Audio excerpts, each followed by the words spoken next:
Hello and welcome. I'm Asuma Katauka and you are watching Gulf Today. On NewsX World, let's take a look at the top headlines of this hour.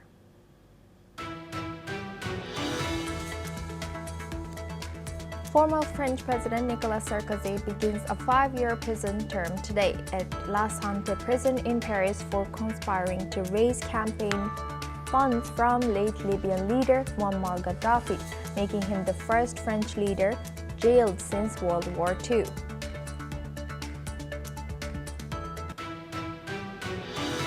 "15 international United Nations staffs have been confined to the UN compound in Sana'a, Yemen, by Houthis since Saturday, while 5 local staffs have been released, according to UN spokesperson Stephanie Dujarric.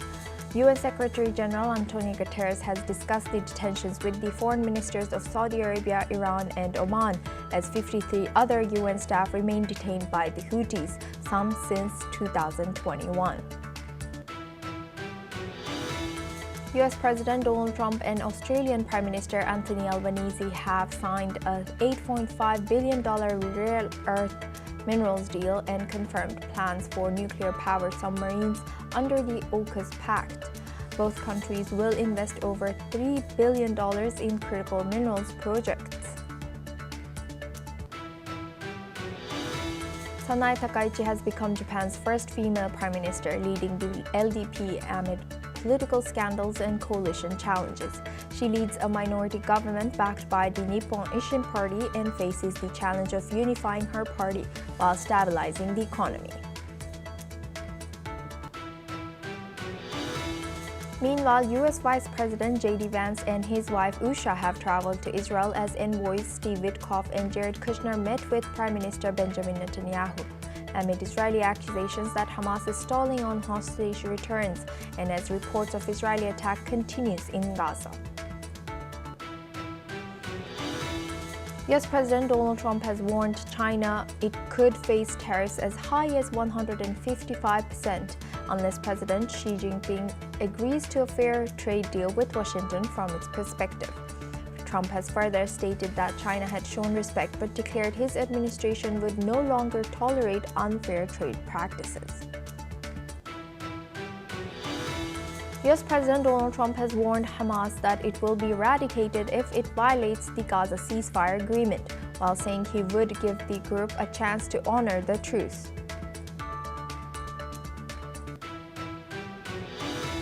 China has accused the United Kingdom of lacking credibility and ethics after London delayed approval for Beijing's plan to build its biggest European embassy near the Tower of London. The project has been stalled for 3 years due to oppositions across UK.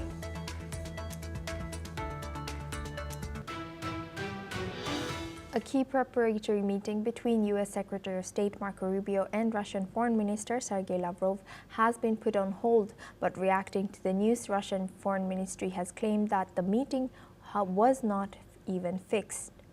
But reports say Rubio and Lavrov have differing expectations about how to end the war in Ukraine. Trump has repeatedly said he wants peace in Ukraine, but noted it had proven harder than reaching a ceasefire in Gaza. The White House and Kremlin have not commented on how the delay might affect the upcoming Budapest summit. The US and Russia are expected to hold further talks this week to determine next steps as Trump continues to push for a durable peace solution. Trump has met Putin in August in Anchorage, Alaska, but sources said significant disagreements remain on the way forward. Now for this discussion, we are joined by retired Major General Dr. Rajan Kochhar. He's a senior strategic and defense expert, joins us live from New Delhi. Thank you very much, Dr. and Major General, for joining us again. Good to see you. Now, how do these differing expectations between even the envoys and delegations and also the US and Russia impact the prospects for resolving this war? Good afternoon, Asuma, and thank you for bringing me you into this discussion. You see, what is happening is that this entire geopolitics of this region is presently in a state of flux. The Russian operations are going on full steam, and what reports one is getting from the battlefield is that the Russians are consolidating their position against Ukraine.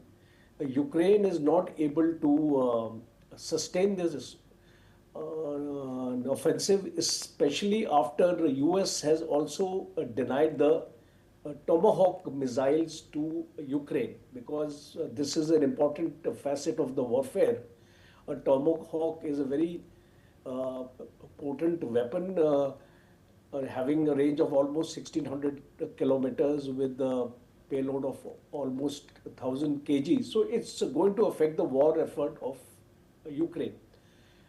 Trump administration also feels that it may be a bit premature right now to engage in talks. They want some kind of stability in the US-Russia ties, because right now there is a lot of fragmentation in the relations between the US and Russia, and especially when Russia remains under Western sanctions. Also, from the NATO's eastward posture, what we are seeing, that is also a cause of concern. So, whenever you come for a talk, you need to have a military and economic leverage in order to make the adversary or your negotiator come on a weaker wicket. And what we are seeing is yesterday also Trump made a statement that Ukraine must agree on a surrender of the territory which has been captured by the Russians, because this is also a sticking point. And when you come to a negotiation, this aspect has to be formalized between United States, Europe, NATO, and Ukraine. And we have not seen any positive response from Ukraine so far to suggest that President Trump can go to the Russians and meet them with some concrete proposal. You need to understand, in diplomacy and these kind of talks, you have to be very, very firm in what you are going to tell the Russians. And the Russians will also be quite convinced that this is a step ahead of the last talks which were held in Alaska. So I think Washington's policymakers are trying to formulate a strategy of institutionalized risk management, because you can also relate this thing what is happening in Gaza today, where the ceasefire has been violated not only by the Israelis, by the Hamas also. And Trump is issuing warnings there, because with so much of fanfare, he made that peace agreement, and Pakistan Prime Minister was again recommending him for a Nobel Peace Prize. So I think that area is also falling apart. And the American preoccupation with Gaza is also one of the reasons why these talks with the Russians have taken a backseat now. So in my ultimate analysis, I feel that until this Gaza imbroglio gets resolved and things stabilize there, I don't think President Trump is going to open the negotiations with Russians.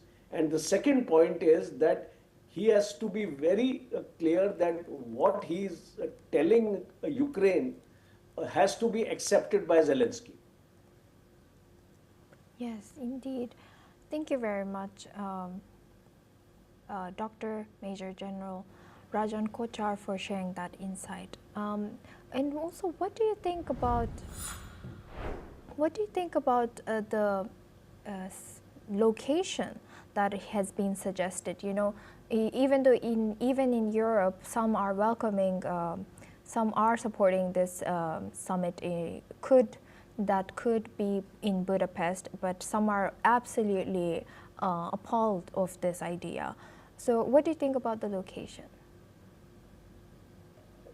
Well, I don't see whatever the location you may suggest, there would be for and counter arguments to the location. But as far as my reading is, as long as, see who are the two decision makers in the entire game, the United States and Ukraine.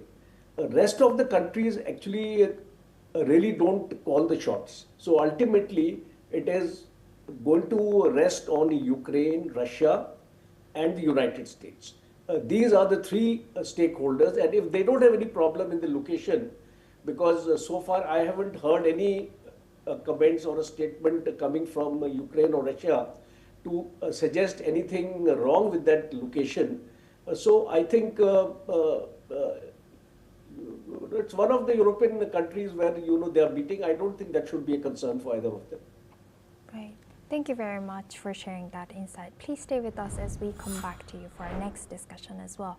Now we move on. Defence Minister John Healey has announced that the UK is drafting new legislation that will grant military personnel to the and authority to shoot down unidentified drones posing a threat to its military sites. This move comes amid growing concerns over the potential security risks posed by drone incursions, particularly in light of rising tensions with Russia. Healey has highlighted a series of recent incidents, including 19 drones crossing the Polish border last month and Russian jets violating Estonia's airspace as part of a broader pattern of aggressive actions linked to Russia. Let's listen into what he has said. Russian aggression has escalated. It's extended even further into the west. Each month, Ukraine suffers more drones launched in attack. And last month we saw 19 cross the Polish border. Days later we saw Russian jets violate Estonian airspace. And while at the same time Russia mounted a concerted campaign to subvert Moldova elections. Here at home, we continue to defend ourselves daily against threats that range from the seabed to cyberspace. And we will always do what's needed to defend British people. And as we speak, we're developing new legal powers to bring down unidentified drones over UK military bases.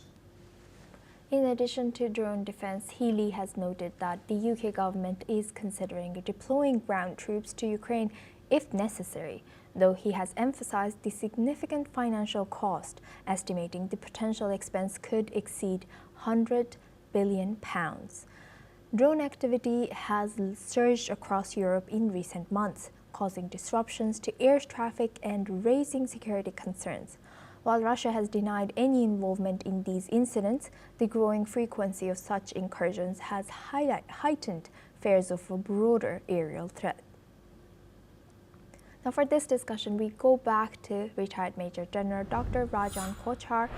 He joins us as Senior Strategic and Defense Expert. Thank you very much for staying with us. Now looking at this, could Europe's expanding military capabilities, particularly anti-drone defenses, can it escalate tensions further with neighboring countries like Russia?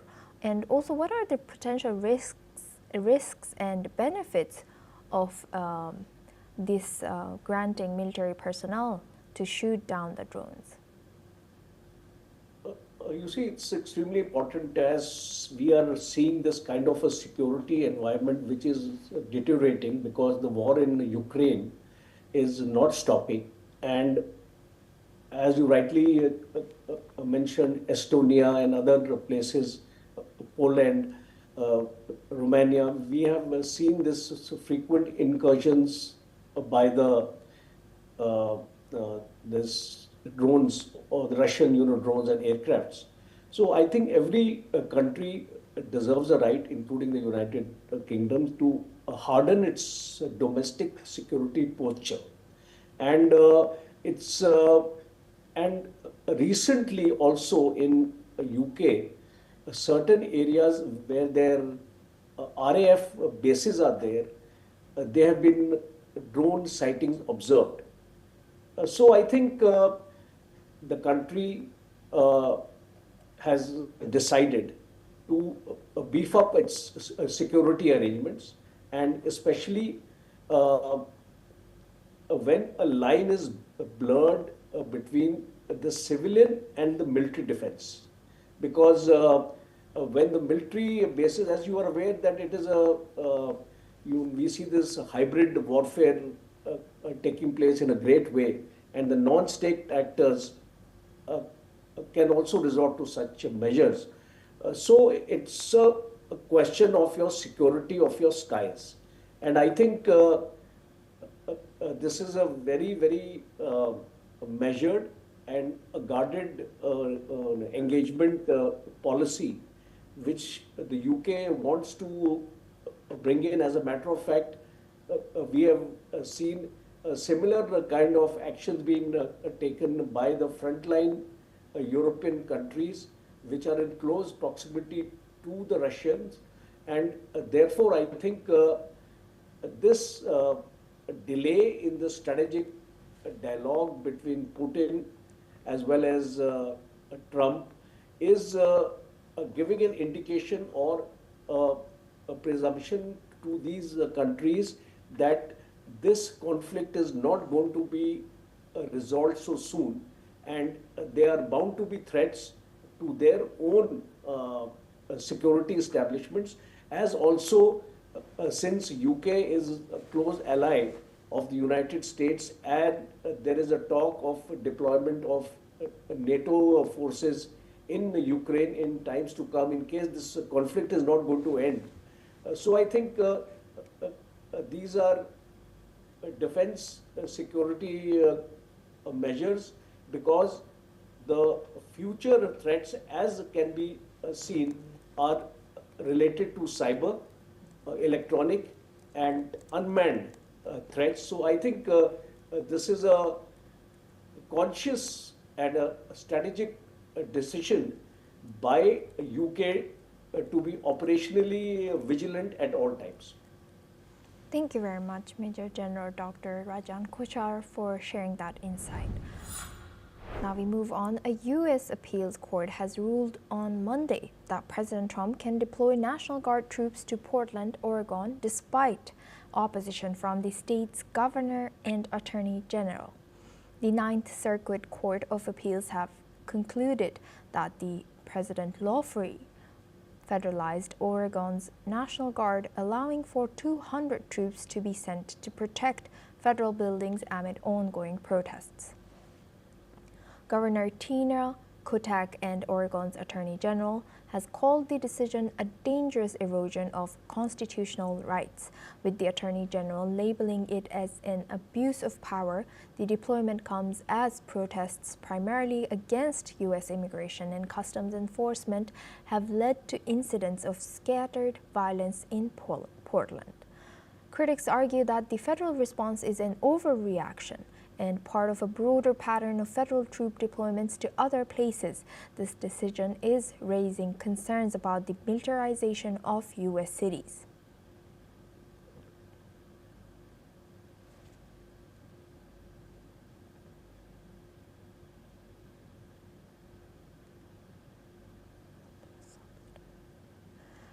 Protests have continued outside U.S. Immigration and Customs Enforcement facility in Portland, Oregon on Monday.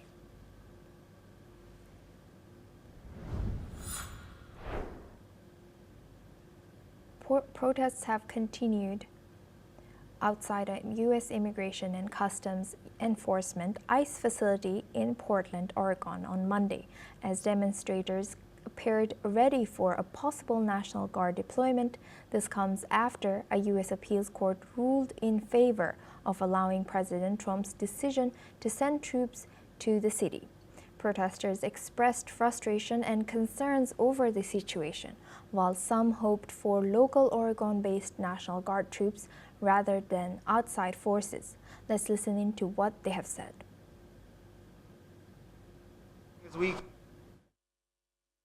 Probably, I guess anybody being around the military is probably going to be afraid. You know, we don't know what the military is going to do or something like that. But as long as we keep our discipline and respect towards the military, I believe that they're going to keep their respect and discipline towards us. Same mutual respect. Of course, I think we, on both sides, we have oddballs here and there, right? On both sides, but as long as we can be peaceful people, we are great. I mean, Portland's up for the challenge, as you can see. We're ready to do anything it takes. Now for this discussion, we welcome back retired Major General Dr. Rajan Kochhar. Thank you very much for joining us again and staying with us. Now, how does this deployment of federal troops to cities like Portland affect the U.S.'s public perception of government's authority and civil liberties from the citizens' perspective? Frankly speaking, I'm surprised that this decision has come, that these federal forces can be deployed in Portland, Oregon, all these places, because there is no such national emergency there. We must respect the independence of these states because they have governors and mayors there who govern the state and who have a legitimate force with them to monitor the law and order or to safeguard the law and order. And there is no such national emergency right now which would suggest that federal forces can be deployed in these regions. Some time back also we discussed this issue, and Yes. I was of the firm opinion that there is a need to have a clear demarcation between the federal authority and the state authority. And also what one is observing is that these incidents are being exercised in areas which are being ruled by the Democrats. So there is a clear political intention which is coming into play, that why the Republican ruled states are not being targeted. And a simple example for the viewers also to relate it to India also, that the center only intervenes in the state affairs when it feels that there is a... We might be facing some technical issues with the connection of our guest. That was Major General Dr. Rajan Kochhar. Thank you very much for joining us and sharing that insight throughout our news. Now we move on to our next news. Qatar has accused Israel of violating the 11-day-old ceasefire after a series of deadly strikes on Hamas positions. This comes as Gaza's health authorities report that Israeli operations since October 10th have killed 80 people and wounded 303 people, including 57 deaths and 158 injuries in the past 24 hours alone. Sheikh Tamim bin Hamad Al Thani, Qatar's emir, stated the following. هنا إدانتنا لجميع الانتهاكات والممارسات الإسرائيلية في فلسطين، ولا سيما تحويل قطاع غزة إلى منطقة غير صالحة للحياة البشرية، ومواصلة خرق وقف إطلاق النار، وتوسيع الاستيطان في الضفة الغربية، ومساعي تهويد الحرم القدسي الشريف، مؤكدين أيضاً على أن قطاع غزة جزءاً لا يتجزأ من الأراضي الفلسطينية من الدولة الفلسطينية. Meanwhile, senior Hamas official Khalil al-Hayya has said that the group has been assured by U.S. President Trump and mediators that the war in Gaza is over. Al-Hayya has said that Hamas is working to return the bodies of all captives as required under the ceasefire, but faces difficulties, as he added that aid to Gaza needs to increase to meet humanitarian needs there. The conflict since October 7, 2023 has left 68,216 people dead and 170,361 people injured in Gaza. Now for this discussion, we welcome Major General Gigi Dwivedi. He's a defense analyst, joins us live from New Delhi. Thank you very much, Major General, for joining us again. Good to see you. Now, thank you. Thank you. Major General, do you think from your analysis that are we ready to enter phase 2 of this peace deal as we see these news coming, and it shows how fragile the situation is. But we also know these U.S. envoys are heading to Israel to, pursue the talks for phase 2. Well, Asuma, firstly, always a pleasure to be on the NewsX World. Thank you. Well, right from 10th October, when the ceasefire or the truce came into effect, it was well known that it's very fragile because there's no mechanism to oversee as to how the two sides are playing it out.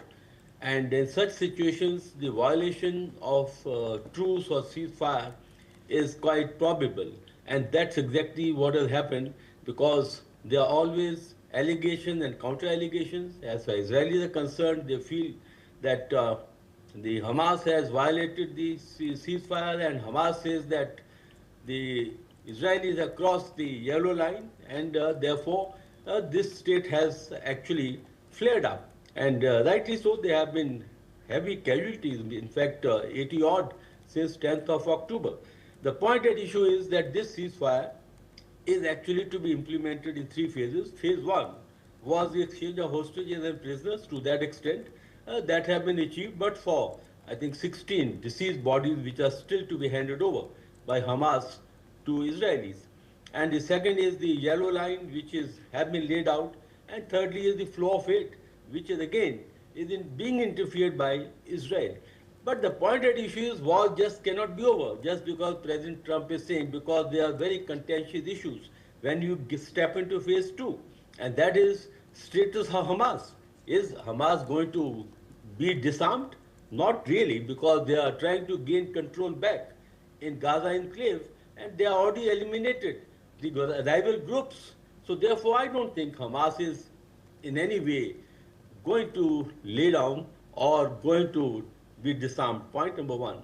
Second point is that what is the status of Palestine going to be? Is it to be governed by the external agencies or by the technical team or by the so-called the Board of Peace? Well, that is not going to be acceptable for the Palestinians. And security of Israel. Israel want a guarantee that their security will be ensured. Now, all these are very contentious issues. And just by saying by the president the war is over, I don't think the war is over. Ceasefire is still very fragile. The main issues are yet to be addressed. And I think we need to wait and watch. As far as I feel, I just wrote a piece that on the issue that as far as Gaza is concerned, peace is yet a long shot and not going to be materializing in any time future. Of course, they are trying to shore up the ceasefire. Witkoff is there. The Kushner is also there in Israel. On the other side, Qatar is talking to the Hamas people, but that is all on the table. But on the ground, I think still situation is very fragile, and I think peace is not. So what do you think these them being hasty on these decisions? Do you think this is just politically motivated for these politicians to gain such, for example, a peace prize, Nobel Peace Prize, to haste into phase 2 and complete this process? Well, I think President Trump is always in haste. He doesn't understand possibly the political process. It takes a very long time, and there are a lot of hiccups, moving forward, moving backward. It doesn't happen as quickly as you take in the boardrooms or the corporates. That doesn't happen like that. The second point is that, yes, it is to large extent trying to get political leverage, because for President Trump, Nobel Prize is non-negotiable. So he is going to put every effort to show to the world that he has yet achieved another peace of conflict, that is seventh or eighth one, well, that is what it is. But the point is, we need to understand the ground realities. And ground realities are, there's a very high degree of mistrust between Hamas and the Israeli Defense Forces. Secondly, you very rightly said, there's no foundation. So how can you build a skyscraper in the air? That's exactly what is, I think, possibly the Washington or President Trump is trying to portray. But the point is that we need to wait and watch. I think there are going to be a lot of hiccups because three basic issues. Firstly, Hamas, I don't think they are going to disarm. The second point is Israel's security. They are not going to compromise. And third is the future of Palestine. Until that is, some framework is created, they are not going to be willing to be ruled or willing to be governed by the external agencies, be it be the technical team or be it be the Board of Peace. I think until these issues are addressed and until foundation is laid, the peace is a distant dream as far as Gaza is concerned. Asuma. Yes. With that, I would like to thank Major General Gigi Dwivedi for joining us and sharing that insight. Thank you very much. Now we move on to our next news. Bolivia's president-elected Rodrigo Paz has promised to restore institutional order, ensure fuel supplies, and rebuild international ties as he prepares to take office on November 8th, following a decisive runoff victory. Additionally, Rodrigo Paz has added that his administration is engaged in talks with the United States and neighboring countries, including Brazil, Uruguay, Paraguay, and Argentina. These talks will address long-standing fuel shortages and ensure the delivery of gasoline as well as diesel that could start as early as November 8th. Let's listen into what he has said in recent press conference. Explicarles que hemos estado dialogando especialmente con el gobierno de los Estados Unidos. Creo que esto es muy importante.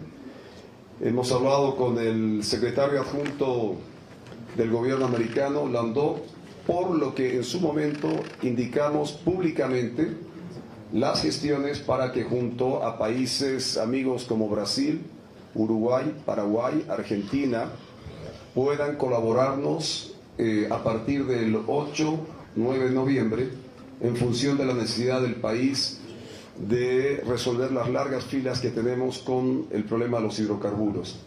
El proceso sigue en pie, estamos coordinando de la mejor manera que llegue ese tan necesario hidrocarburo vinculado a la gasolina. Moreover, Paz has emphasized the need for transparency in all agreements and plans to restore Bolivia's international standing, noting the loss of $60 billion in gas revenues and $40 billion in debt under previous governments. That's all we have time for. Keep watching NewsX World for more news updates from around the world.